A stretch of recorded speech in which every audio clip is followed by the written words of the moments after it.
Hi, I'm Jaclyn. And I'm Courtney, and this is Caffeinated Crimes. Welcome to a Halloween-themed episode.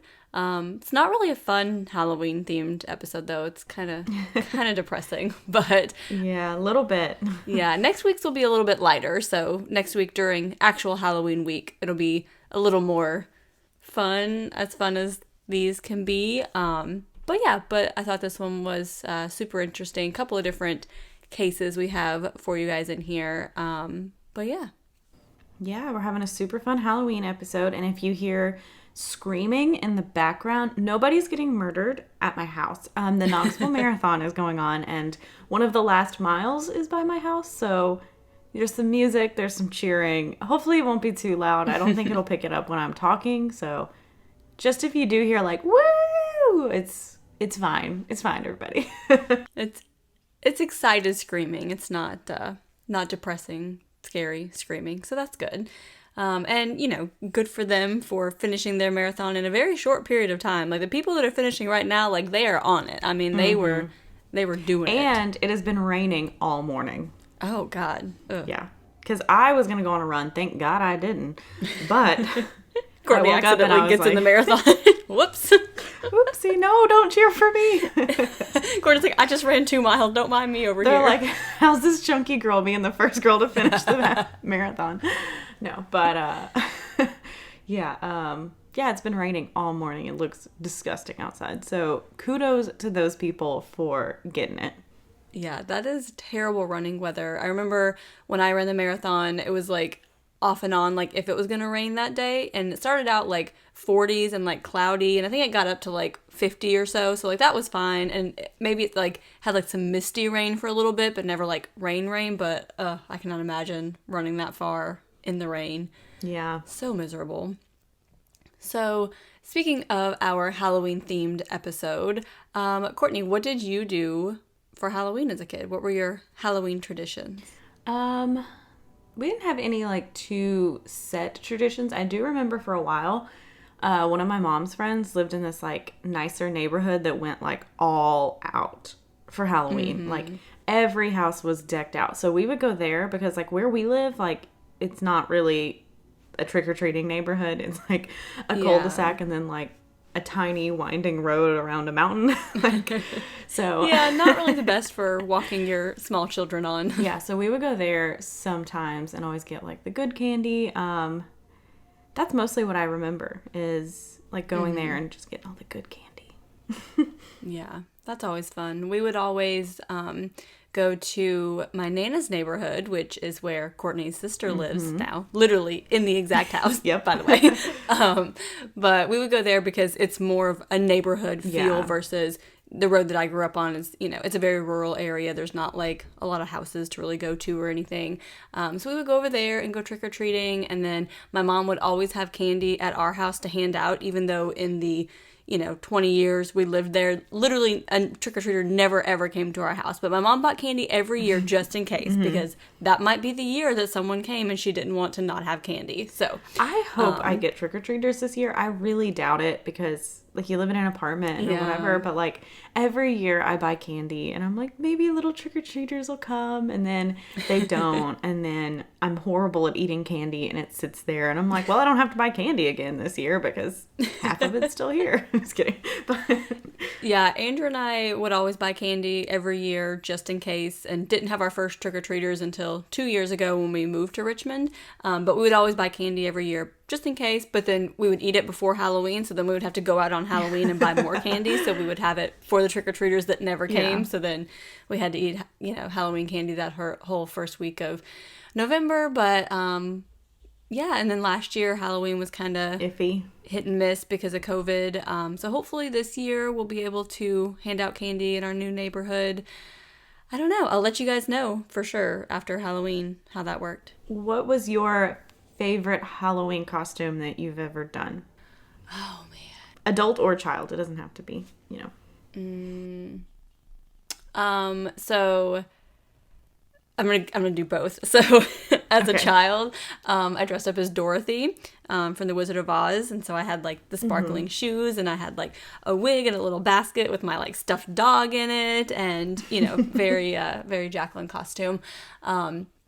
So yeah, that was my favorite one as a child. And then as an adult, if you guys have seen Parks and Rec, Andrew and I went as Burt Macklin and Janet Snakehole. And I think we looked fabulous. So that would be my favorite adult costume. Yeah. What about you? Kid costume? For some reason, I'm having trouble like remembering all the costumes I was as a kid. But I don't remember being this costume, but I do have a picture of the little girl dinosaur in Barney. I can't remember her name. Bebe. Bebe. Hold on, let me look it up. Courtney and Jaclyn just make noises for 5 minutes. Beep, bop, boop, boop, bop, beep, bop, boop, boop. Was it Baby Bop? That doesn't sound right. Oh, I guess it was just Baby Bop.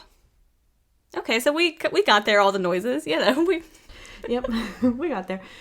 So I was that for Halloween, but I was obsessed with the little headpiece that I wore. And so there was actually a picture of me and my dad with me wearing it, and my mom's always like, this wasn't Halloween. This is just you on a normal day because you wanted to wear your little head thing.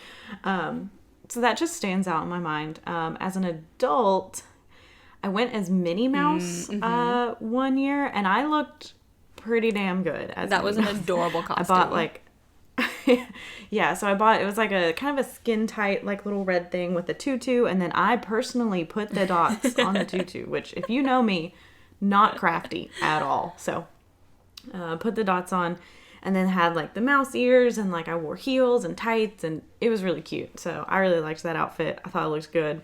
But yeah, I need to try to convince Andrew to get a family costume this year for all three of us. So we'll see how that goes. I don't know. I mean, it's probably just going to be us standing outside to see if we have any trick-or-treaters come by. So, it's not really a point in going all out. But, we'll see.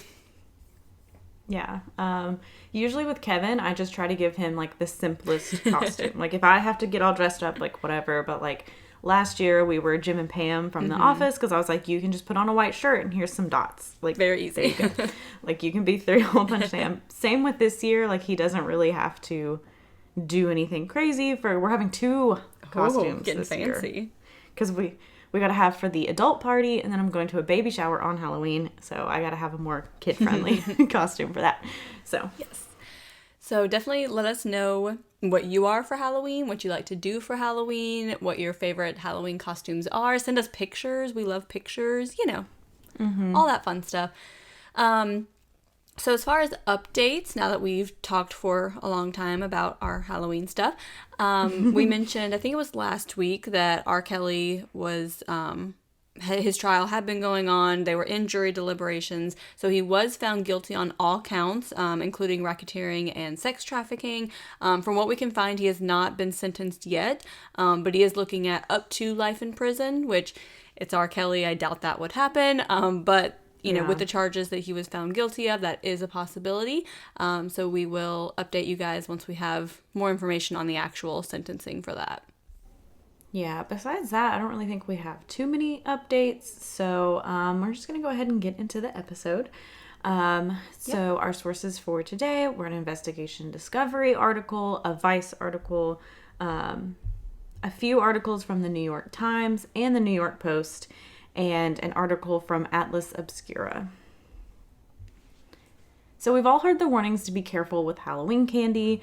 One year it's razor blades, then sewing needles, then poison. I've already seen this year it's drugs. We're just consumed with the idea that someone will harm our children through the candy passed out during a fun holiday. But has this ever happened? It has, but not really the way you think.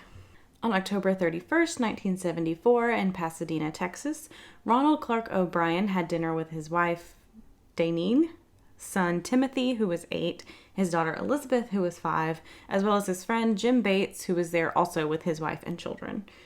So after dinner, Ronald and Jim took the children trick-or-treating, and they went to several homes, and Ronald separated from the group, but returned later holding 5 22-inch pixie sticks and saying he found some rich neighbors who were handing out expensive treats. So he handed out the pixie sticks to the 4 children and gave the last one to a neighbor from the church that they happened upon. So after returning home, Ronald told his children they could each have 1 piece of candy. So Timothy chose the pixie stick. And the powder was initially stuck, but his dad did help him get it through the tube. And Timothy commented that the candy kind of had a bitter taste. And so Ronald was like, just go drink some Kool-Aid. You'll be fine. Soon after, Timothy complained that his stomach hurt and he began vomiting. So Ronald said he was holding him while he vomited when he suddenly went limp. And 8-year-old Timothy did die on the way to the hospital. So police were immediately called and interviewed Ronald to find out where he'd gotten the pixie sticks from, since it was the last thing Timothy ate, and he did become ill shortly after. So when police reached out to the local chief medical examiner, he asked what the boy's breath smelled like. And the person working at the morgue said it smelled like almonds. And the medical examiner said he'd been poisoned by cyanide. So if you remember, only some people can smell cyanide, and it smells like almonds. So that's usually a huge red flag if you smell that. Yeah, it is very interesting that only certain people are able to. It's a real small percentage too, isn't it? I think maybe 30%. I'm pulling that out my ass. Let me look it up. Hold on. I just remember it's very rare to be able to smell it. Between 20 and 40%. Look at that. Look at that. You were right in the middle. Right on the dot. Okay. So the autopsy did confirm that it was cyanide and found that Timothy had consumed enough cyanide to kill 2 people. And this is a little 8-year-old boy. So yeah, that's a lot. A lot of cyanide. So a full 2 inches of the pixie stick was cyanide, and police immediately reached out to the families of the other children who had received the pixie sticks that night. One of the other boys was found in his bed, but he wasn't strong enough to open the top that was secured with a staple, which that's kind of weird to me. I mean, this is 1970s, but I don't remember my pixie stick having a staple. Yeah. But, I mean, essentially that saved the boy that he, wasn't able to get it open. He was literally found in his bed with it, when they came to, confiscate the pixie stick. Yeah, that is very lucky. Yeah. So, Ronald couldn't remember which street they were on when he got the pixie sticks, but they only trick-or-treated on 2 different streets. So, he also couldn't describe the person who gave them the candy, and eventually he said he didn't see the person and only saw their arm. Which I just picture, do you just, open the door and you just, toss it out and, shut the door really quickly? How does that happen? It makes me think of that SpongeBob episode where it's, the light keeps turning on and off and you just see the little hand. It's deet, deet, deet, deet, and you never see, who's with the hand. A few days later, and still with no leads, police took Ronald back out to see if he could remember where he got the candy. And he suddenly remembered that it was from Courtney Melvin's house. However, Melvin was an air traffic controller at an airport in Houston and was working that night. And his wife and daughter had run out of candy earlier in the night and had turned their porch light off. So, was not this house. They're this does not seem likely. Yeah. So, police began investigating Ronald as things were just not adding up. He's changing his story. He doesn't remember where he got them. Just kind of weird. And they did find out that he'd been fired from 21 jobs in 10 years. That is insane. How do you work that many jobs? That's a lot of jobs. How are you getting, I mean, I guess it's the 70s, and it would probably be the same today with the labor shortage, but how are you getting that many jobs after having been fired for that many jobs? Yeah, that's crazy to me. And he was also more than $100,000 in debt. So, not great. This became even more interesting when they discovered that he'd recently taken out life insurance policies for both of his children, which totaled $60,000, which in today's money is about $273,000. And that is a lot of money in life insurance policies for your children. Yes, for your children. Life insurance policies for your children really should cover, any medical costs, the burial, the funeral, those types of things. It's not that they're not bringing in an income that you now have to replace. So that's a big red flag when you have that much out on your children. If correct me if I'm wrong. If you guys have big policies on your children and other reasons why, please let me know, because I would be fascinated to know what the case is for that. Yeah, I know. I think I have a life insurance policy. I did. I don't know how much it was for, though. Like, I don't really know any of the details on that, but... And I'm sure there's, like, a standard, like, amount for children, because I feel like there's, like, a standard amount for adults, and then you might buy extra if you make more money, if you have several children that you need to be taken care of, you know, whatever. But I feel like to go above and beyond, like, a typical amount for a child's life insurance policy is a big red flag there. Yeah, and especially if they're especially recently. Yeah, and especially, like, if the cops are like, oh, this is a lot, you know, so then it's like, okay, yeah, it's a red flag. Detectives found an adding machine tape in his home with his bills written out, and it totaled close to the amount he would gain. And he also called the insurance company at 9 a.m. the morning after his son's death to find out how to file a claim. So, you're getting on that quick. Yeah, I mean, and I get you're going to have expenses. Okay, I understand. But it was later at night, the night before, that your son died. And then at 9 o'clock in the morning, that's the first thing that your brain is like, oh, well, gotta get this taken care of. It's like, especially so unexpectedly. It's not like your child had been sick and you knew this was coming. I mean, and you're like, oh, here are all these bills I have from, like, medical expenses and da-da-da-da-da. Yeah, pretty quick. Pretty quick that's, like, just, like, on your mind of, like, I have to do this right now. And while searching his home, they also found a pair of scissors with plastic residue that was similar to the pixie sticks. So during their investigations, detectives found that Ronald had shown an interest in poison recently. He was attending school at the local community college and had asked his professor if cyanide or another type of poison was more lethal. It's like, I mean, we've all seen Harry Potter. Whenever a little suspicious student starts asking the professor questions about how to split their soul, be cautious. You should maybe ask some follow-up questions there. Yeah. So, Ronald had an acquaintance who was familiar with cyanide, and he asked him how much cyanide it would take to kill someone. Again, red flag. And the week before Halloween, a man wearing a beige or blue smock had visited a chemical company in Houston asking about buying cyanide. And he left when he was told he could only purchase it in bulk. The store clerk could not positively identify Ronald, but Ronald was an optician. I don't know why I stumbled over that word. Sorry, guys. But and he wore a smock to work, so that does add up. So Ronald O'Brien was eventually arrested and went to trial in May of 1975. His wife, Daneen, testified against him and said she knew nothing about his plan to kill their children. And Ronald maintained his innocence, and his defense team just claimed it was some mysterious boogeyman handing out poison candy. And on June 3rd, the jury found him guilty on 1 count of capital murder and 4 counts of attempting murder after deliberating for only 46 minutes. Which, I mean, I totally get, like, nobody else in this whole trick-or-treating neighborhood got sick except the pixie sticks that you provided.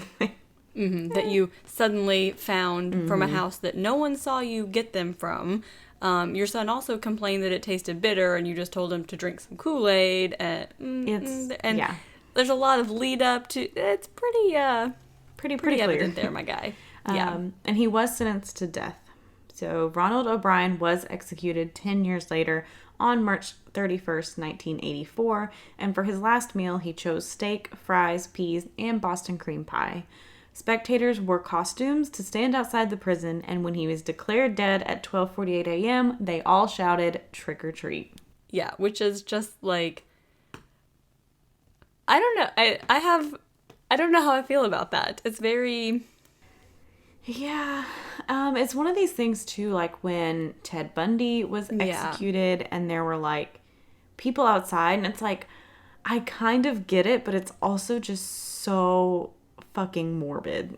Yeah, it's so odd to be like actively cheering, like literally cheering for someone's death. Yeah, and like Ted Bundy, I get more because he killed so many women. It was so terrifying. Like, it was longer. And, like, this one is, like, obviously it is horrible that he killed his son. But it's, like, people were so passionate about this that they came to, like, shout trick or treat when he died. Like, that's crazy to me. And, like, wore costumes? Like, it's like, are you just looking for a reason to, like, I don't know. And it doesn't feel like they're honoring Timothy. Like, they're not doing it to be like, I'm so glad, like, Timothy's getting justice, whatever. Like, you're standing outside in costumes, which I feel like is kind of tacky, and shouting trick or treat. Like, yeah, I don't know about that one. Yeah, I agree. So, while the one that Courtney just described is the most infamous, it's not the only case of poisoned Halloween candy. So, on Halloween night in 1964, 47-year-old Helen Feil, I think is how you pronounce her last name. There's not a whole lot about her. So she became upset that the children ringing her doorbell for candy were too old to be trick-or-treating. So naturally, she made up packages of ant poisoning buttons, steel wool pads, and dog treats wrapped in aluminum foil that she handed out to the older children. Can I just insert for a second how much it bugs me when people get upset of older children trick-or-treating? Because yes, you also do not know, like, the older children's, like, first of all, like, mental state. You know, like, there are some kids who do have disabilities who, like, aren't, they might be 16, but they don't necessarily think or act 16.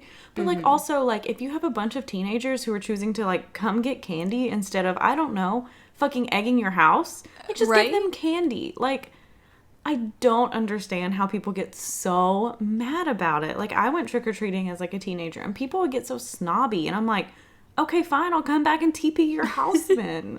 Right? Like, there's so many worse things that teenagers could be doing on Halloween night, and if they want to, like, preserve that part of their childhood and, like, go out trick-or-treating, like, who fucking cares? Like, it's candy that you're handing out anyway. Why does it matter if you're 8 or 17? I don't get it. Yeah, that's just my little rant. It's one of the things that bugs me the most is when people get mad when, like, someone over the age of, like, 12 trick-or-treats. I'm like, no, let them trick-or-treat until they're freaking 30. I don't care. Like, exactly. And another side note, if you get upset about kids that are, like, taking too much candy or not saying thank you or don't say anything, or just remember that you don't know every child coming to your house. You don't know their life. You don't know, like Courtney said, if they have any disabilities, if they're nonverbal, if they've never had candy in their entire life and they're just so excited. Like, you just have no idea, and, like, they're just children. Like, don't get butthurt about a child not saying thank you on Halloween because you don't know if that child can say thank you, if that child's ever been taught to say thank you. It doesn't matter. It's just a fun holiday that you're handing out candy. Just let it go. It's not that big of a deal. Yeah, that was just our little rant because, you know, we love those. So Helen handed out 12 of these packages, and 5 of them were discovered within a 5-mile radius of her home Halloween night, and the other 7 were recovered the next day. So no one consumed any of these items, and her husband claimed that Helen loved children and had been handing out candy to the younger children all day. He said while her actions were, quote, thoughtless, they were not malicious. Okay. You handed out poisoning, okay? Because you were like, I love children, but I hate you when you're a teenager. Yep. They both claimed that she told the older children that it was a joke. Like, when she handed it to them, like, that she was like, oh, hey, don't eat this. It's a joke, but okay. But also, her husband and her 14 and 16-year-old sons were out trick-or-treating at the time that she was handing out these packages to children that she thought were too old to be trick-or-treating. The hypocrisy. So, hypocritical Helen over here. I mean, what the hell you doing? So that night, 13-year-old Elsie and 15-year-old Irene, which I just love those names, by the way. Yeah. But they discovered the odd package and showed their father, V. Peter Drucker, who called the police. And several other children also identified Helen as the woman who gave them these packages, and she was arrested on Halloween night. She was sent for a mental evaluation and charged with 2 counts of child endangerment. She pleaded guilty during her trial the following year and received a suspended sentence. So nothing really came of it. Thankfully, no one ate it. Of course, she did give it to older children who most likely would be able to recognize, hey, this isn't candy. Yeah. But as we went back to before, just because a child looks like they should be old enough to know and do certain things does not mean that's the case. So very lucky that no one actually consumed these items that would have killed them. So this last story isn't specific to Halloween candy, but it does involve poisoned candy, and it was just too wild to not cover. Like, I went down this rabbit hole. I did not know what I was getting into, but I had to cover it. So on March 18th, 1984, 42-year-old Katsuhisa Izaki, I'm really, really sorry, I don't speak Japanese, I hope that's right, who was the president of Gilco, which is a multi-million-dollar Japanese food company, was soaking in a tub at his home outside Kobe when he was kidnapped by 2 or 3 men. The sources kind of differ on how many there were. Izaki tried to call for help, but his kidnappers had already tied up his wife and daughter and cut their phone line. So his mother lived next door, and they had also broken into her home and tied her up too. So they were like, this was very planned. They knew exactly what they were doing. Yeah. So they then took Izaki to an abandoned warehouse. And the next day, police were searching for Izaki when they found a ransom note in a phone booth.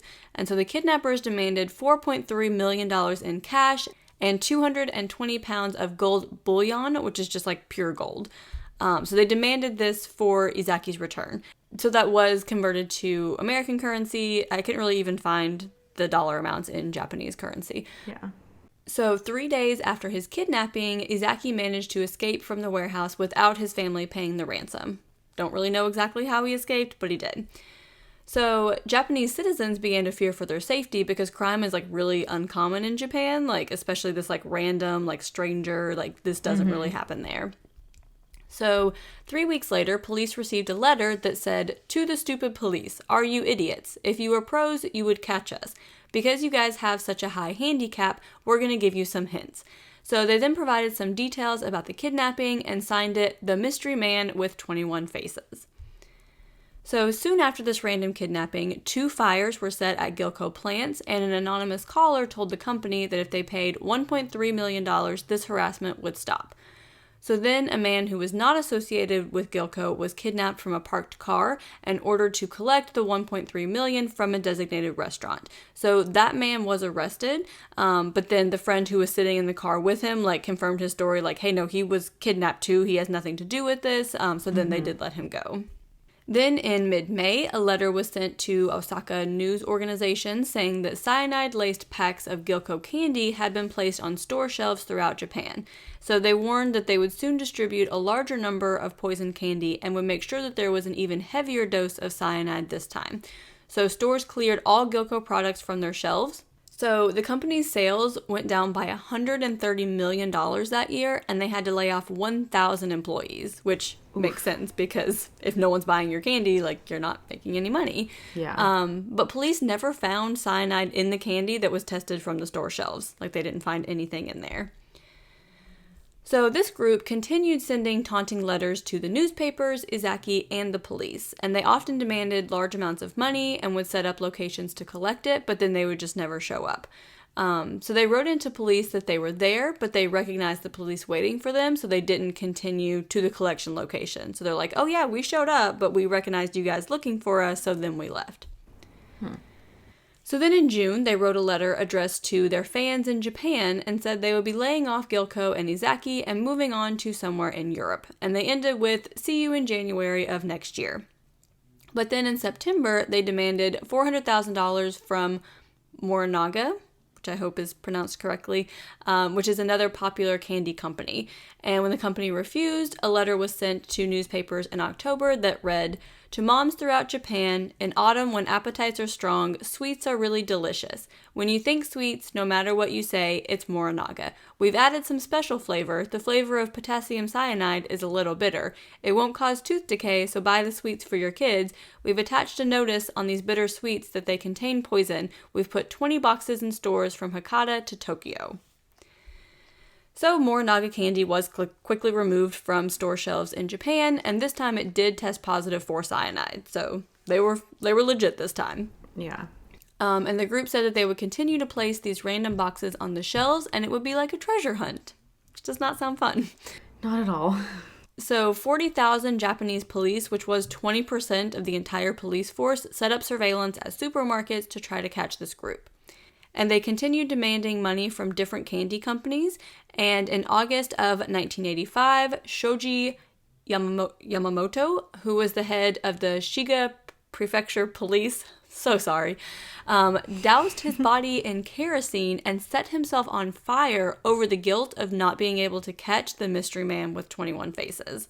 Oof. So, like, and I know Japanese culture, too, is a very, like, collective, like, they really care about other people, like, in their culture. It's not individualized like the United States is, where it's just, I'm just out for me and that's it. Like, they, like, have that sense of community that I feel like we don't always have here. So, like, the guilt for him over, like, other people could possibly be harmed because I can't properly do my job, just, like, he couldn't take it. Yeah. So 5 days later, the group sent their final letter and said they would stop torturing food companies and gave their condolences on this man's death. Like, they acknowledged, like, that they were responsible for his death.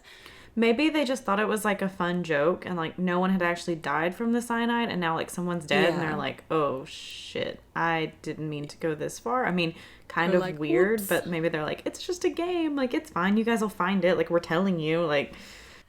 Yeah, because, I mean, they did say, like, hey, this is where it is. Like, hey, we've marked them. So, I mean, yeah, like you said, maybe it was just a really odd, cruel game. So, Japanese police investigated 125,000 people following 28,300 public tips. So, like, obviously this would have taken a very long time. And in 1995, the statute of limitations ran out on Izaki's kidnapping, and in 2000, the statute of limitations ran out for the poisoned candy as well. So the identity of the mystery man with 21 faces has never been identified, and there have been no documented deaths of children dying from poisoned Halloween candy since Timothy O'Brien's death. So that's the only one that we know of officially that was killed by poisoned Halloween candy, but again, it was by his own father. It was not by a stranger handing out Halloween candy. Yeah, and I do want to say, too, like, Kevin and I were just seeing stuff on Twitter about someone being like, oh, police confiscated this candy that's laced with all these drugs, and I'm like, drugs are expensive, guys, and I really don't think... I mean, if there are some weed Skittles out there, I'm not giving them to children. I'm going to eat them myself. Exactly. Personally, like, most people, like, aren't going to spend this much money to, like, do it this way, honestly. I mean, obviously, be careful, be cautious. Like, look at your kids' candy, pick out the good pieces for yourself because you deserve it. Take your candy tax, you know. You know. But, you know, like, I do feel like it, I mean, obviously, there's only been one documented Halloween candy poisoning death, and it was by his own father. So it is very rare. Obviously, be very cautious on Halloween. There are, like, predators out there. Just be mindful, but don't let these stories or these ideas, like, ruin Halloween, because it is fun. Like, Halloween is fun for children. Yeah. The biggest thing that you need to be aware of safety-wise for Halloween is cars, because that is the highest... reason for death on Halloween night is children getting hit by cars. So make sure that you guys are in well-lit areas. Make sure that you have a close handle on your children, that they're not running out into the streets, because sometimes the excitement is just so much that they forget to look for cars, or, you know, they think that people are looking for them, and that's not always the case. If you're out driving on Halloween, please be very careful and look for children as well. Yeah, and, you know, like we said, take a look at your kids' candy. If something's open, yeah, toss it. But you don't have to, like, use a magnifying glass and, like, you know, go through and see if there's any, like, pinholes. Or, like we said, drugs are expensive. Drug addicts want their drugs. They're not going to be giving them to your children. So, yeah. But yeah, and especially those neighborhoods that, like, close down the whole roads and stuff like that. Like, I think that's a great idea. I mean, it sucks for people not in those neighborhoods who maybe want trick-or-treaters, but it is such a safer environment. Yeah. There's so many people around. There's not cars driving through because they can't. Like, you know, just be safe. And especially with, you know, COVID still kind of going on. So just be cautious and safe, too. If you know you're sick with COVID, don't be opening your door and giving children candy and getting them sick. Don't think we have to say that, but you just know. Set a bowl of candy on your front porch and people can come get it and it's all good, you know? Yeah. So those are the three stories, the only three stories that we could find of documented Halloween candy poisonings. Poor Timothy O'Brien. I mean, that is just, we've been over this before, like, how do you do that to your own children?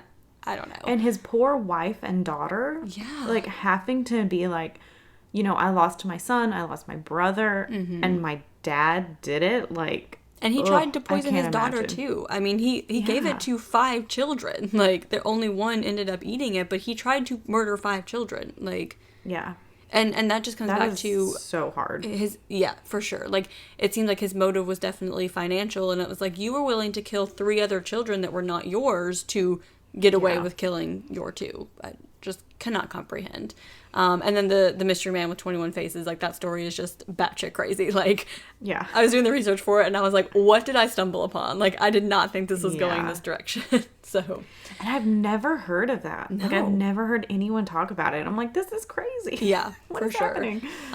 If we have any Japanese listeners, I'm so sorry if I mispronounced everything. Please let me know if I did, and we will do a correction. Or if you guys know more about this case, like, there might be more, you know, media available that is not translated into English. So definitely let us know.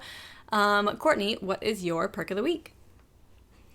Okay, my perk of the week is I finally got a new phone. Yay! Finally. So I still had the 8. I still had a home button. I know, archaic. I still had a home button. And I mean, honestly, the phone itself was still in very good condition, but my battery sucked. Yeah. It would die so quickly. Like, I would come into work, turn on a podcast on Spotify, and my phone would be at like 30% by 10 a.m. Oh like, gosh. not even like actively using my phone either. Yeah. Like, so I needed a new one. Kevin also still had the 8. He needed a new phone, and we wanted to get on our own phone plan. So we officially did that. We're officially adults on our own phone plans, you know. Took us a little while, but we got there. But yeah, so I actually ended up getting the 13 mini. So I didn't plan to get the newest iPhone. This is the first time I've ever had the newest iPhone. Like, I usually get like 3 back, but the only 12 they had was a Pro Max, and that bitch is huge. And I was like, I can't. It's I like can't do talking on an iPad. Like, yeah, Kevin loves it. That's what he got. He got the 12 Pro Max. Loves it. I can't do it. And actually, per month, my phone's cheaper. So, oh wow, that's crazy. I guess because it's the mini, and they have like all these promotions and stuff for the 13. But yeah, so I got a new phone. It's super nice. I really love it. My phone lasted all day yesterday. It was so nice. That's always the best feeling. Like, when you finally like upgrade and you like, I didn't have to charge my phone 32 times today. Yeah. Kevin kept going, "What's your phone at? This is what mine's at. What's your phone at? This is what my phone's at." That's so funny. So, living the high life over here. But, yeah, so that's super exciting. Just, you know, getting all that stuff together and, you know, having our own phone plan. We feel like adults now. It's super expensive to have only 2 people on a phone plan, so that sucks, but oh well. Courtney, do you guys want to get on a family plan, all 4 of us? I actually wouldn't be opposed if you wanted to. I don't know what we'd have to do now to do that, but I mean, you guys have Verizon now, right? Mm-hmm. We should look into this. Okay, we'll discuss this off. We'll discuss this later. Yeah.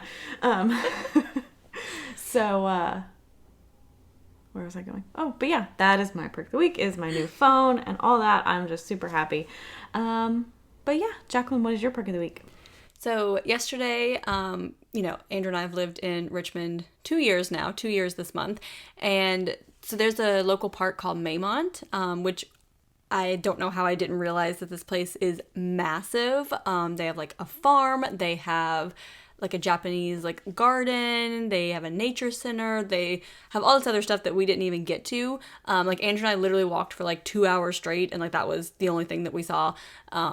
And there were, you know, other things that were there. But we went there yesterday, and we took Millie, and she slept for most of it. So, you know, Andrew and I pointed out the cows to her while she slept. So it was a very educational trip. But she finally woke up at the end and, you know, got to see trees, which are her favorite things. So she's just looking around at the trees and having a good time.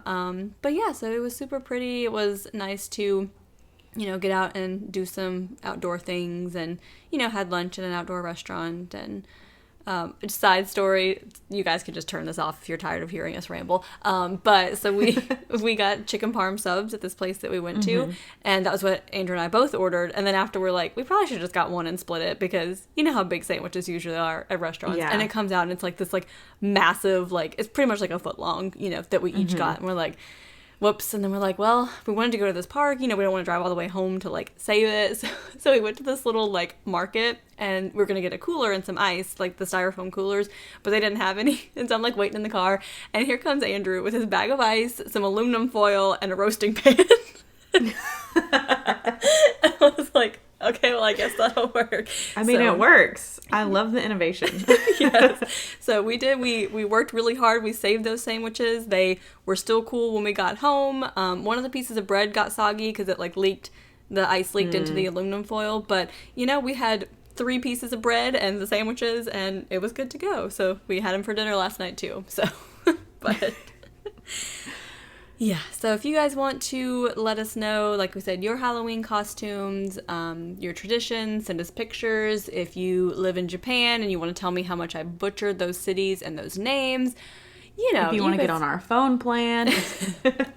Yes, you guys know all the things. You can find us on Instagram at Caffeinated Crimes Pod, on Twitter at Caff Crimes Pod, that's CAFF Crimes Pod.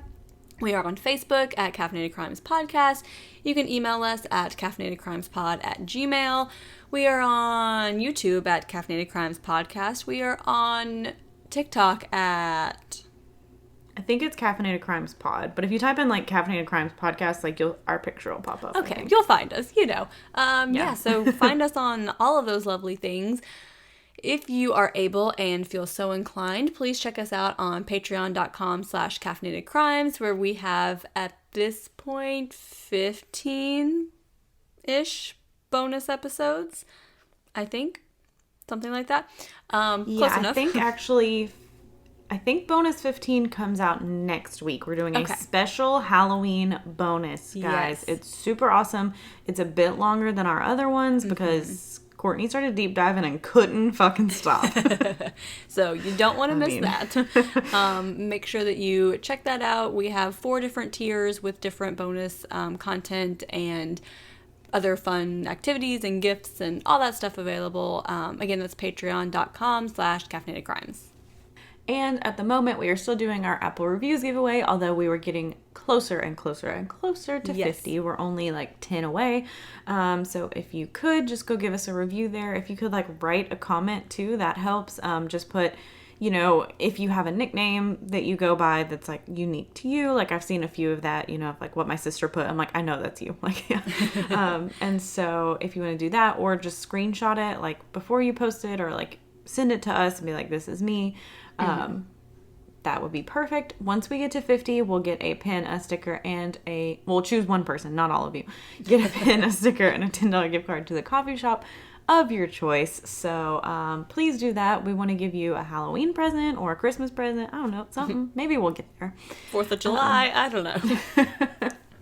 Never, I don't know. Happy 2030. Here's your gift card. But yeah, gift cards will be obsolete by the time we finish this contest. Gift cards are no longer existing. The world has crashed and burned. Coffee doesn't exist because we ran out of natural resources.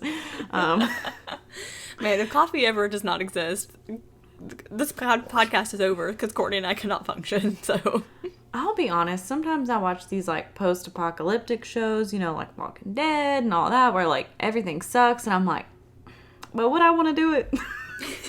Is it worth it? I don't think so. I don't know. Anyway, in the meantime, go have a cup of coffee. And don't commit a crime.